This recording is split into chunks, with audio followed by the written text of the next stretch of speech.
Bueno, hoy vamos a arrancar con todas esas señales económicas que hemos tenido en las últimas horas. Por un lado, primero se conoce la cifra de crecimiento 5.5, que es una cifra muy positiva, hay que decirlo, pero después de eso hay una declaración que prende las alertas por parte del Ministerio de Hacienda, que dice que si no se aprueba el cupo de endeudamiento por parte del Congreso de la República, Colombia podría entrar en default. Algo que uno dice, esto es muy preocupante. Y al mismo tiempo estamos terminando de pulir este recorte de 20 billones de pesos en el presupuesto.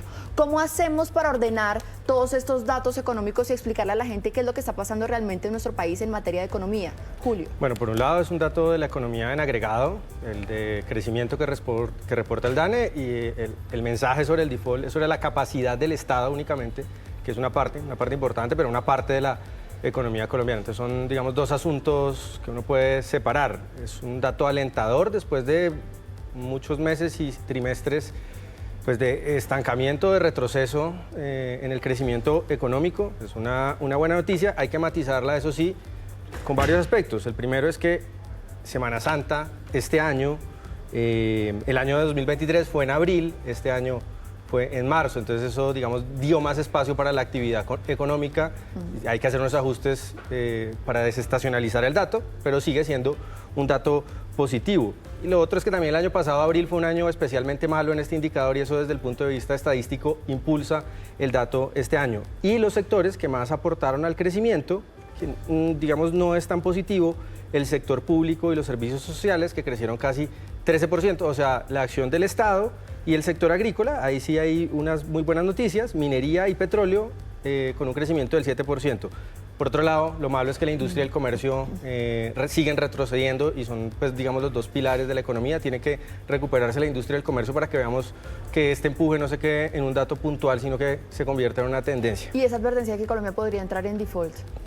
Pues esto lo que evidencia es, pues, la precariedad de las finanzas públicas, ¿no? El recaudo desplomado, es un dato que ya conocíamos. La DIAN no ha logrado ni de lejos las metas que se había planteado, el recaudo está desplomado. Es normal que el gobierno periódicamente pida estas ampliaciones de cupos de deuda. Aquí no hay nada extraordinario, pero es normal que el gobierno diga, si no me lo aprueban, entro en default. default. Es una presión política para decirle al Congreso, básicamente tiene que hacerlo, cosa que va a pasar. A ver, esto no hay posibilidad de que no pase porque nos metería en problemas gigantescos a todos. Creo que eso es súper necesario, que el ministro Bonilla, como lo ha hecho, sea firme frente a lo que está pidiendo y que sea muy claro en lo que pasaría para que el Congreso lo tenga en cuenta.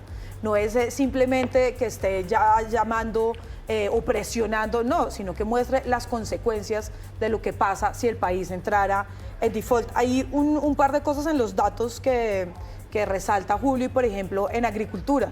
Agricultura se pensaba que iba a tener una decaída fuerte por las condiciones climáticas, ahora resulta que finalmente no impactaron, pero eso no quiere decir que podemos bajar las alarmas frente ahora al fenómeno de lluvias que está y que normalmente impacta enormemente. También hay que resaltar lo que dijo Bruce McMaster de la ANDI, fue que sigamos por esta senda, ¿no? Sigamos por este camino que está siendo positivo para el país. Además, por ejemplo, la producción industrial creció de 4.1 por primera vez de un año totalmente estancada, ¿no? Entonces, es seguir los buenos hábitos que se están llevando para que se pueda volver tendencia y no retrocedamos, que sí sería bastante grave. Por ejemplo, en eso de la tendencia sería muy interesante que estos buenos datos jalonaran otros sectores. Por ejemplo, comercio, decía ayer el presidente Fenalco que lleva 15 meses en saldo negativo, y ese es un sector muy dinámico porque genera mucho empleo. Sería bueno que hubiera un efecto allí resorte. Yo creo que este gobierno ha mostrado unas políticas macroeconómicas bastante ortodoxas, por decirlo menos. Digamos, ese susto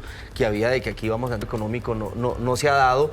Se presentó el marco fiscal de mediano plazo, eso tranquilizó muchísimo a muchos actores económicos. Se va a cumplir la regla fiscal. El cupo de endeudamiento tiene mensaje de urgencia y apoyo incluso de los partidos de la oposición. Queda un día para la legislatura. Ese es un proyecto de ley prioritario que debe apoyarse entre hoy y mañana, sí o sí, porque Colombia siempre ha sido muy serio en pagar su deuda externa, y en América Latina Colombia tiene una reputación de buen pagador que no se puede poner en duda. Aunque me dicen en el Congreso que pues ellos como tal no tienen un tiempo, un plazo para aprobar eso, y pues que hoy están en un debate de la oposición y mañana tienen que conciliar muchos proyectos. Pasemos a nuestro siguiente tema, que es la reforma laboral, que pasó solo en primer debate en la Comisión Séptima de Cámara de Representantes, pero que definitivamente significa una victoria para el gobierno, que ya está recogiendo también la victoria de la reforma pensional. trae muchos puntos que son muy importantes para los trabajadores, pero que al mismo tiempo preocupan para comerciantes, industriales y empresarios. Efectos y lectura política del paso de la reforma laboral. La ministra Gloria Inés Ramírez anotó 2 triunfos, ¿no? Fue la ministra estrella en el Congreso, no solo pensional, muchos dicen que podría llegar al Ministerio del Interior. Bueno, ya empecé ahorita esa baraja y ese presidencial. Lo que pasa es que ella, como buena sindicalista, sabe que la negociación es fundamental a la hora de lograr cosas. Y yo creo que ahí ella demostró un talante muy interesante en términos de negociación, de abrirse abiertos. Pues esto siempre tiene dos aristas, es decir, justicia laboral, se restablecen las horas extras, los nocturnos, los dominicales, y siempre está al otro lado que entonces esto favorece a los trabajadores formales y afecta a la informalidad. Y eso tiene que ver con el primer dato que trabajamos. Sí, el crecimiento económico realmente es el que genera empleo formal. Es decir, devolver un mínimo de justicia laboral a los trabajadores no creo que afecte fundamentalmente la economía. Los estudios que se conoce, hay evidencias de que sí o de que el impacto es muy marginal en ese sentido, pero yo creo que eso es importante y el gran problema del mercado laboral colombiano es la informalidad. Y la informalidad se ataca a través de distintos elementos y no necesariamente a través de devolver derechos sindicales.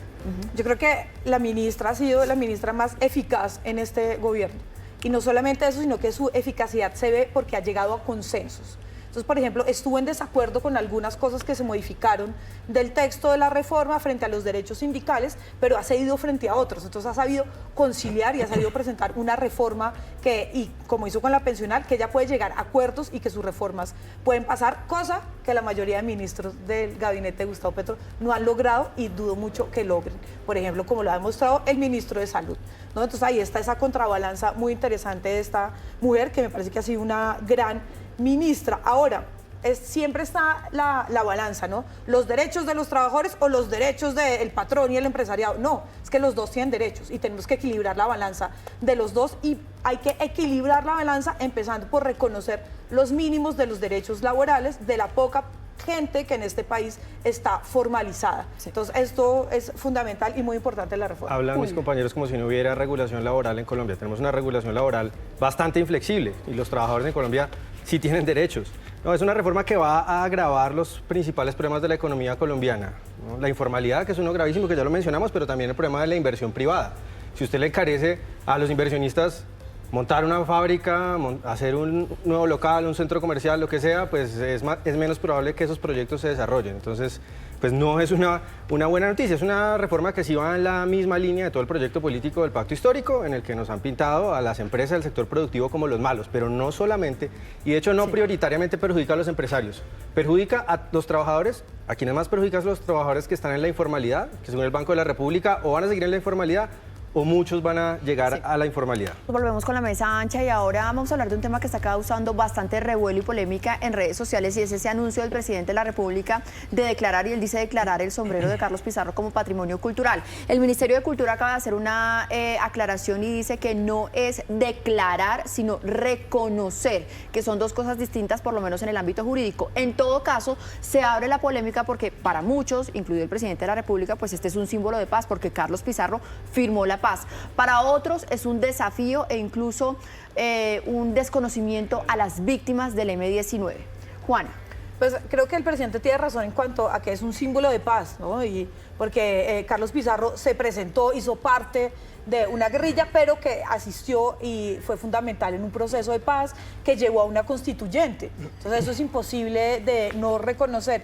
Ahora, llevarlo al punto de reconocimiento como patrimonio, pues eso sí me parece propaganda, demagogia, de volver un símbolo, que además es un sombrero aguadeño, que es el símbolo del campesinado antioqueño colombiano, que debía reconocerse más bien desde ahí, desde las prácticas culturales y la creación artesanal de ese sombrero que representa una región de nuestro país, reducirla a una persona. Ahí es donde a mí me molesta enormemente. Reducir los símbolos nacionales a una persona, pues me parece que es poco estratégico, es poco incluyente y rompe con este sentido de pertenencia a la comunidad, ¿no? Y es como cuando en algún momento ciertos grupos políticos reivindicaban el uso del sombrero volteado, que además representa también una región, pero entonces apropiarse de los símbolos culturales, artesanales, regionales, para una persona, y es a mí donde me molesta esto y que me parece que debería haber una reflexión más sobre qué nos representa sobre como colombianos, más allá de una persona y una personalidad. Yo creo que ese sombrero es un símbolo de paz, como diría la canción de Charly García, ¿cierto? No olvidemos que Carlos Pizarro evidentemente firma el acuerdo de paz y después es asesinado. Pero no me gusta que se convierta en un símbolo nacional porque la nacionalidad nos debe representar a todos, ¿sí? Yo creo que el M19 y digamos quienes son nostálgicos del M19 deberían crear su propio museo con sus símbolos, que no solo es el sombrero volteado, pero yo creo que hacer de eso un símbolo nacional, por lo menos a mí no me gusta. Sí. Ofensivo, es un intento más de reescribir la historia colombiana, es cierto. Carlos Pizarro es una figura muy compleja, firmó la paz, lo asesinaron, en un acto pues absolutamente horrible y condenable, pero al mismo tiempo fue un criminal, ¿no? Fue el máximo dirigente de una organización criminal. ¿Qué estará diciendo la familia de José Raquel Mercado, que fue torturado y asesinado por esa organización criminal? O la familia y los seguidores y los copartidarios de Álvaro Gómez, a quien Carlos Pizarro mandó a secuestrar. Es decir, es una figura compleja que, lejísimos de representar a todos los colombianos, es más, muchos colombianos fueron víctimas de las acciones criminales de Carlos Pizarro. Entonces, esto, pues por supuesto, no tiene ningún sentido. Aquí el desinterés del gobierno Petro, por eso que llaman el acuerdo nacional, o que en algún momento llegue a representar el presidente de la República, o sea, símbolo de la unidad nacional, pues más lejos que nunca. Es todo lo contrario, es un desafío a la parte de la sociedad colombiana que no está de acuerdo con su proyecto político, y además, innegable ver que aquí hay una narrativa, una lógica, ¿no? María José Pizarro, Corona Petro, le pone su banda presidencial cuando asumió, y en todo su gobierno hemos visto acciones simbólicas que parecieran a que, como se está comentando, ella sea la ungida para reemplazar a Gustavo Petro, ¿no? Imposible no ver una coincidencia en todas estas acciones simbólicas.